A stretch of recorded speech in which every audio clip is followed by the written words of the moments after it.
지금까지 소개해드린 이기는 자에게 허락되는 여호와 약속하신 축복에 관해서 6번째까지 약속에 관한 것을 말씀드리는 중에 이기는 자는 내 하나님의 성전의 기둥이 되게 하리니 그는 결코 다시는 나가지 아니할 것이요 그 기둥 위에 새 이름을 기록하는데 하나님의 이름과 새 예루살렘 성의 이름과 또한 주의 새 이름을 기록할 것을 약속을 했기에 오늘 이 시간에는 하나님의 이름에 관한 그 말씀이 지나서 이제 새 예루살렘 성의 새 이름을 기록한다는 그 말씀에 관한 것 시작을 하는 것입니다.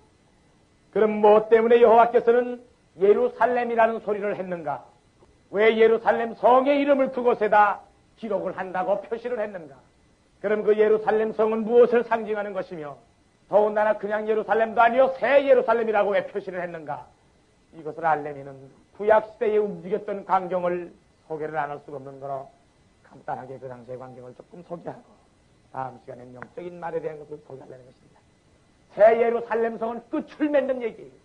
어린 양의 아내 될 자격자들을 사도 요한에게 보여줄 적에 이상 중에 그를 불러서 성령이 그를 이끌어서 높은 산 꼭대기로 올라가 내려다볼 적에 하나님께로부터 내려오는 새 예루살렘 성이 있거늘 그 예루살렘 성은 바로 어린 양의 신부되는 자격자들을 보여줄 적에 그 장면은 오색 찬란한 각종 보석으로 꾸며진 장면을 사도 요한에게 보여줬다.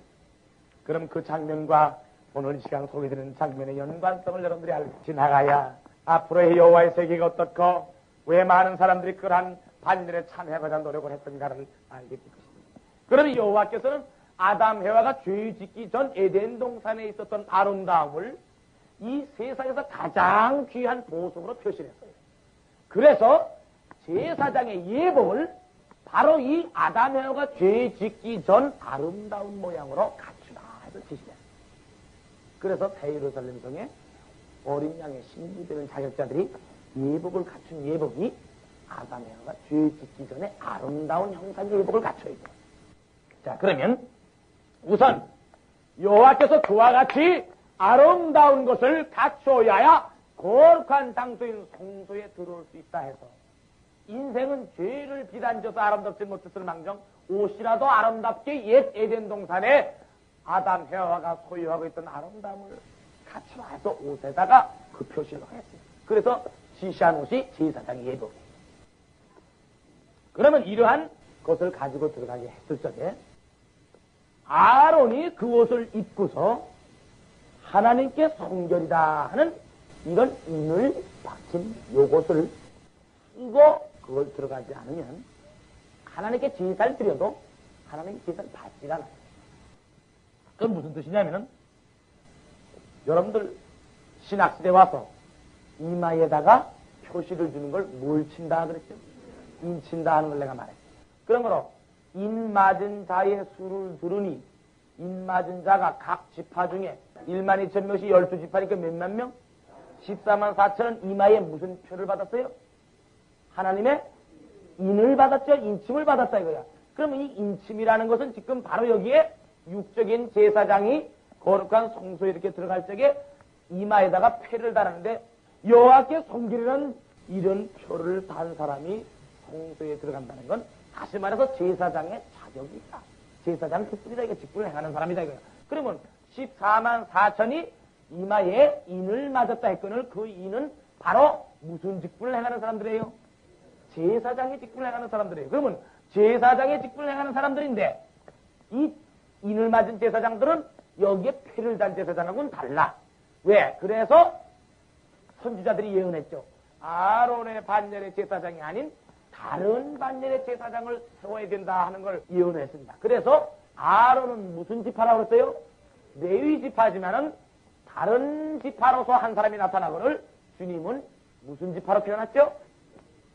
유다 지파로 표현했어요. 주님은. 그러면 이와 같이 모든 걸 새겨가지고 하나님 앞에 제사를 드리러 들어갈 적에 아론이 몸에 입고 있는 그 예복에 몇 지파의 이름이 기록되어 있다고?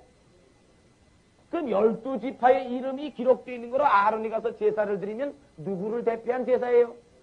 그렇죠. 12지파를 대표한 제사인 거로 아론이 이름을 쓰고서 드리는 그 제사가 여호와께 상달이 되는 이상에는 아론에게 속한 모든 사람들의 죄가 도말받을 수 있는 거예요. 하나님 앞에. 왜 하나님의 성전의 기둥이 되게 하고 거기다 예루살렘 성의 이름을 기록하고 주의 새 이름을 기록하나 그 원인을 알아야 돼요. 그래서 설명을 드리는 거야. 제 얘기가 아니에요. 난 여호와의 섭리를 그대로 가르쳐 드리는 거예요. 그러면 아론의 반열의 제사장은 한 사람이 계속해요. 죽으면 딴 사람이 나와요. 딴 사람이 나오죠? 이 나올 적 역시도 제사장 자신이 온전치 못해. 제사장 자신이. 그래 불완전한 제사장이 인생들을 대표해서 하나님 앞에 영광을 돌리니 인생들 자체가 완전해지겠어요. 항상 불완전한 상태예요. 불완전한 상태에서 제사가 지내고 있는 거예요. 이 제사를 가리켜서 불완전한 제사다 이렇게 할 수 있어요. 그럼 이 아론의 반열에 속하는 제사장이 아닌 또 다른 한 제사장을 세워야 된다 하는 예언대로 이 예언을 누가 했냐면 다윗이 했어요. 멜기세덱의 제사장이 나타난다 하는 것을 다윗이 말했어요. 그런대로 멜기세덱은 유다 지파로 통해서 나타난 것을 말했습니다. 그래서 유다 지파로 멜기세덱의 제사장이 나타나니까 지금까지 해오던 아론의 반열의 제사장들이 다 없어지게 돼요. 필요 없어진다 이거야.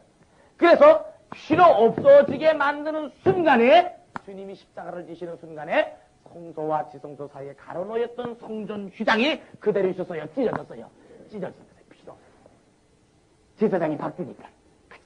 제사장이 바뀌네.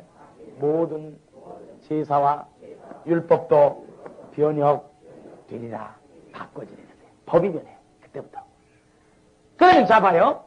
여러분들 제사장이 아론과 같은 지금 이러한 여건을 가지고 모든 오색 찬란한 예복을 입고 성소에 들어갔던 제사장들은 매일 제사장 하나 있다가 갈리면 또 다른 제사장이고 또 그 제사장이 또 갈리고 계속 매일 집하는 그렇게 빙글빙글 돌아가면서 수백 천 명이 지나갔어요.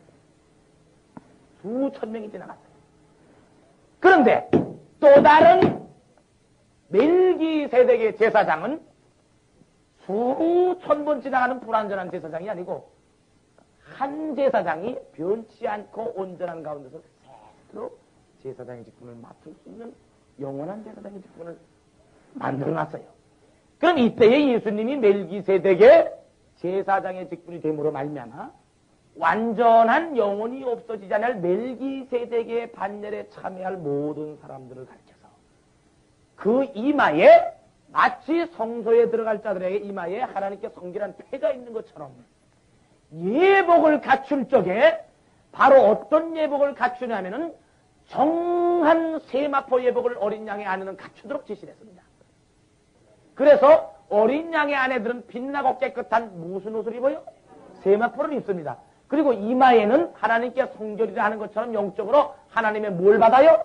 인을 받아요. 그래서 인을 받는 숫자가 바로 몇만 명이다? 또 세마포를 입은 숫자가 몇만 명이다? 바로 어린 양의 백마를 타고 뒤따르는 숫자 십자가의 군병도 역시 몇만 명이다? 이게 다 그 원리예요.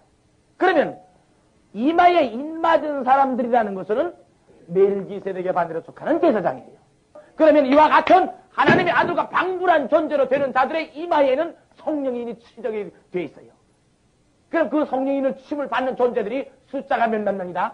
14만 4천 명이거늘 이 14만 4천 명은 바로 어린 양의 뭐라고 그랬어요?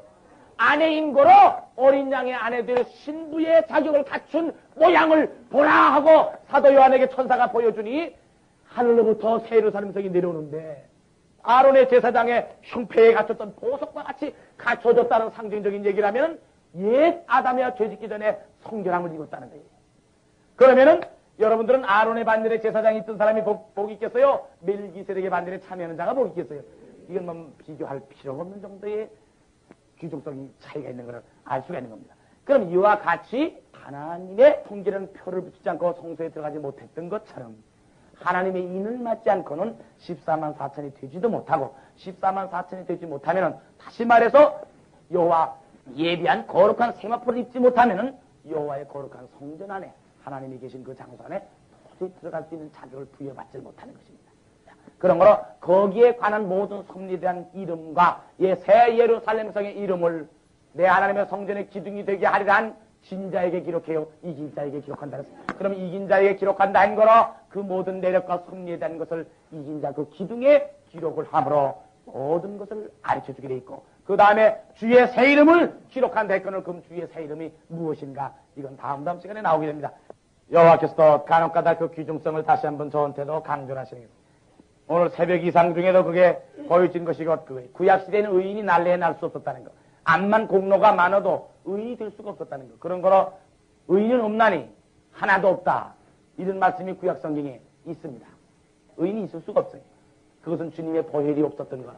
흠같이가 없지 않은 주의 거룩한 성체에서 방울함을 흘리신 그 보혈이 없었던 거라. 그러나 신학시대에 들어와서는 의인이 생길 수 있다는 것을 바울이 소개한 것도 있지만 그 보혈의 은사가 오늘날 이 세대의 수많은 족속들 가운데서 여러분들에게 연결이 될 수 있고 또 이 땅 위에서 그러한 역사가 일어나므로 여러분들은 값없이 그 죄를 도말받을 수 있는 이 제사에 참여할 수 있다는 것은 무엇보다도 복이라는 것을 알아야 됩니다. 아까도 말한 대로 하나님께 성결이라는 그걸 가지고 들어가는 제사장의 가슴에 명단이 기록된 자들만이 여호와께 그 제사가 상달이 되는 것처럼 오늘날에도 여호와 약속하신 대로 내 하나님의 성전의 기둥이 되게 하는 그 존재에게 모든 걸 기록한다는 거로 기록한 그 존재에게 연결되지 않으면 제사가 상달이 될 수 없다는 것을 알아야 될 것입니다.